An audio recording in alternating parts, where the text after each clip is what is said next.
On voit ensemble 3 débats concernant le patrimoine.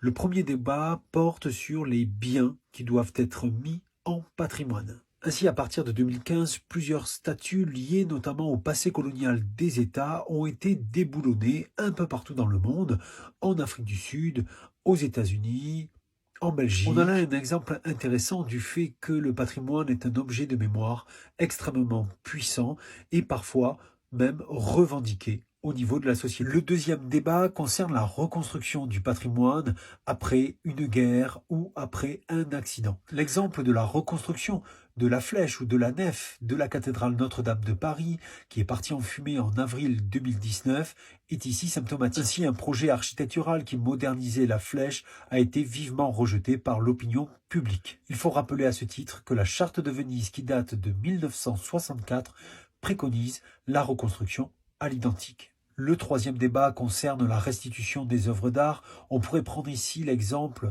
du conflit qui oppose le Royaume-Uni à la Grèce par rapport à la restitution des frises du Parthénon, mais plus largement, cela touche tous les musées du monde. Déjà en 1988, 44 États dans le monde ont signé la déclaration de Washington qui prévoyait la restitution d'œuvres d'art volées par les nazis. Aujourd'hui, la question de la restitution est très liée au passé colonial des États. Ainsi, le rapport Savoy-Sarr, qui a été commandé par Emmanuel Macron en 2018, préconise la restitution d'œuvres d'art aux États africains lorsqu'ils sont liés aux guerres coloniales.